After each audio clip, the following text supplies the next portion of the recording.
Barcelona might actually be the best team in the world right now. They're back to finally being considered as one of the top favorites for the Champions League again. In La Liga, after a couple of close wins at the start, they've destroyed team after team after team. Even Real Madrid couldn't stop them. As a result, Barcelona are now comfortably on top of the La Liga table. In the Champions League, Barcelona got off to a rough start with their loss against Monaco, but they bounced back by winning their two following games, one of which was a 4-1 demolishing of Bayern Munich, a game that showed in every possible way how Barcelona have changed.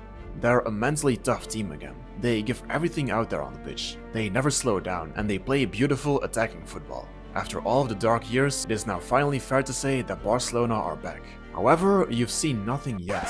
We're only a couple of months into this new season under Hansi Flick, and the best is probably yet to come. Barcelona still have some tricks up their sleeve in the coming months and in the coming years, and we've not yet seen the final version of Hansi Flick's Barcelona. So how good can Barcelona actually become? Well, that's exactly what we'll find out in this video, so let's just get right to it. First of all, we have to talk about the craziest part of Barcelona's good form until now. Barcelona have been playing outstanding, but many people might forget that for most of the season, they weren't even able to play with their strongest possible 11. There have been tons of injuries in these first few months, and frankly, under Xavi, those injuries were always pointed at as an excuse, but Hansi Flick has actually managed to deal with the injury situation quite well. In the absence of Gavi, Frenkie de Jong, Dani Olmo, Fermin Lopez, Araujo and Christensen, he was still able to make Barcelona play at their strongest. At least that's what most people think.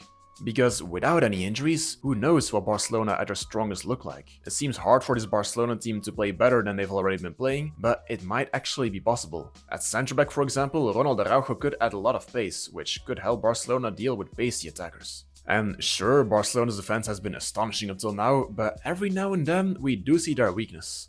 Pace. Neither Pau Cubarsí or Inigo Martinez are that fast, making it dangerous for Barcelona to play against teams with pacey attackers. Now, in most cases, Barcelona's offside trap works really well, which perfectly complements this lack of pace. But the few times that we did see Barcelona get exposed, it was mostly because Barcelona didn't have a fast central defender.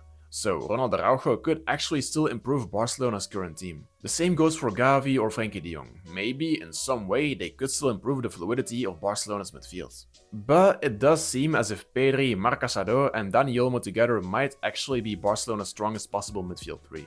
The bottom line is that this Barcelona team that has impressed so many people might not actually be at its strongest yet simply because some players weren't available. But I already heard some people saying, well, some players might get injured again, right?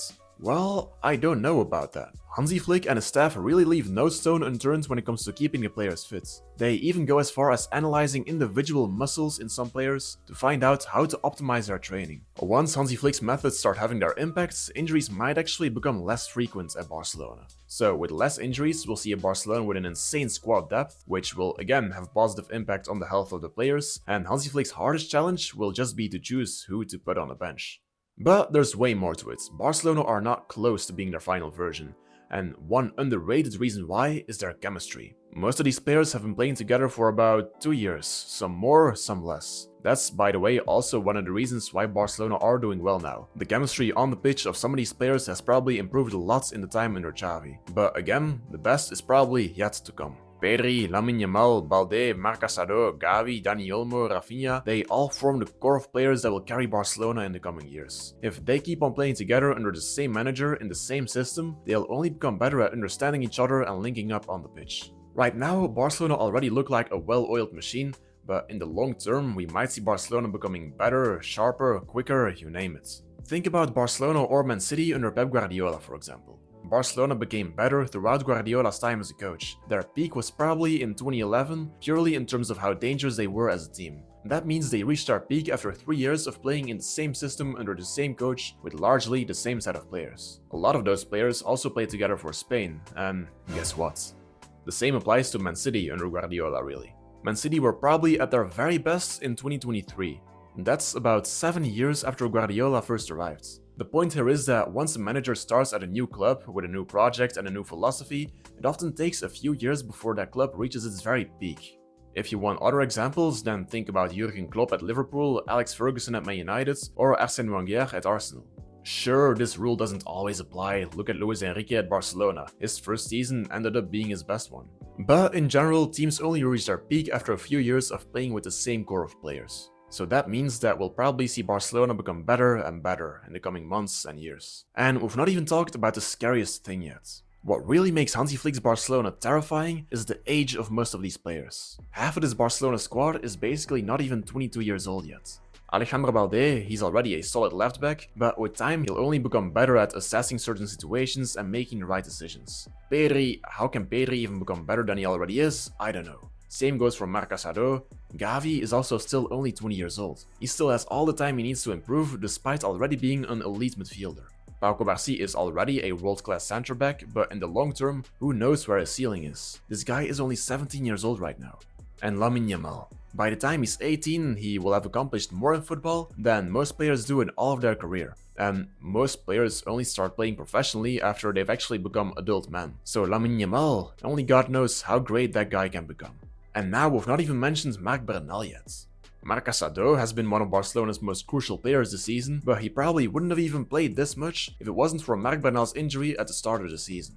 Marc Bernal has only played a couple of games in preseason and a couple of La Liga games for Barcelona's first team, but he has already managed to be put in the same bracket as Lamine Yamal and Pau Cubarsí by Barcelona fans. Just like the two of them, Marc Bernal was born in 2007, and as a 17-year-old, he managed to make it look as if Busquets had never left Barcelona. We barely saw Marc Bernal make any bad decision. With him back next season, Barcelona actually have the perfect Busquets replacement, even though Marc Asado has also managed to fulfill that role perfectly. Sure, it is not exactly the Busquets role that he plays in, Hansi Flick's midfield tactics are slightly different with that double pivot, but Marc Asado's role largely corresponds to the role that Busquets had at Barcelona. The bottom line is that most of Barcelona's current players are yet to reach their prime. Players like Balde, Cubarsí and Lamine Yamal have only just begun.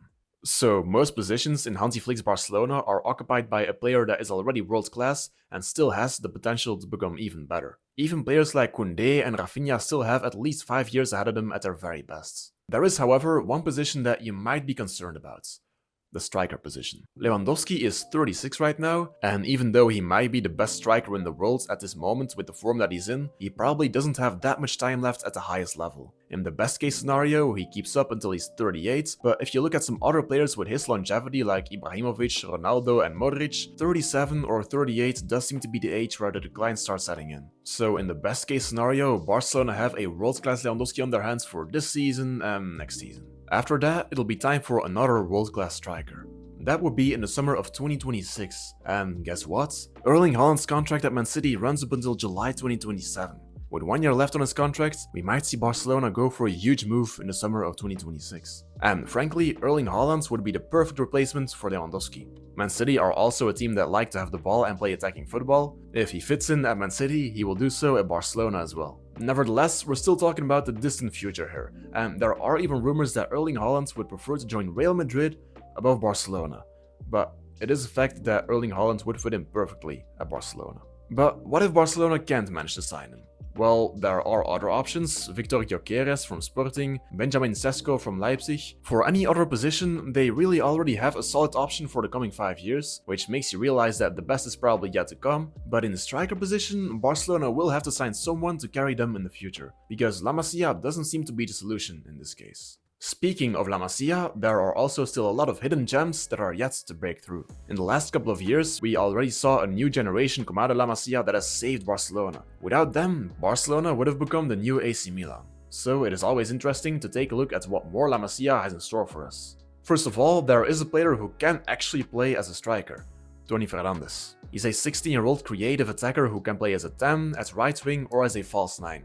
He's left-footed and he actually really reminds you of Lamine Yamal because of the way he dribbles and makes the play. He already impressed a lot of people during preseason as well. He wouldn't be an out-and-out replacement for Lewandowski though, because he has more of a false 9 profile. He gives you a completely different set of skills than Lewandowski, so that's why Barcelona ideally still have to get their striker elsewhere. On top of Toni Fernandes, there's also his cousin, Guille Fernandes, also 16 years of age and more of a pure midfielder who's actually really comparable to Pedri. As we're talking about La Masia here, there's even a whole list of midfielders that are probably all good enough to play in Barcelona's first team. There's Unai Hernandez, there's Quim Juniens, and there's also Pau Prim as a defensive midfielder. If we delve even further into La Masia, we also might have to mention Ebrima Tunkara. This guy was born in 2010, and he plays as a creative number 10 or as a left winger. He's 14 right now, and maybe one day we'll see him make his first team debut under Hansi Flick. The same goes for Michael Zuk, a 15-year-old central midfielder who has been one of Barcelona's most notorious La Masia prospects for a while now. It won't take that long anymore before he's ready for first-team football. There are probably a lot of other La Masia talents that still deserve to be mentioned here, but you get the point. In the coming years, we'll still see new La Masia talents breaking through in the first team, so frankly, we don't even know what Barcelona's strongest 11 will look like within a few years. The conclusion is that we've only seen very little of Barcelona's new era so far. We've witnessed Barcelona being revived again by Hansi Flick, but the best is yet to come. Barcelona have even suffered from a lot of injuries in the first few months, and with less injuries, we will already see Barcelona become more balanced and have more different options. The chemistry of this team will only improve, a lot of these players are still yet to enter their prime, and La Masia has still a lot in store for us in the coming years. As for Lewandowski, we just have to pray that Laporta manages to get Haaland to Barcelona to replace him. Hansi Flick's Barcelona era is just getting started. By the time it's 2027 or 2028, Barcelona might be on top of the world again, and by 2030, Pau Cubarsí and Lamine Yamal will still only be 23. Yeah, Barcelona is ready to take on the world. So, that was it for today's video. Make sure to leave a like and subscribe if you enjoyed it, and feel free to share your own opinion in the comments down below. And of course, Força Barça, and have a good day.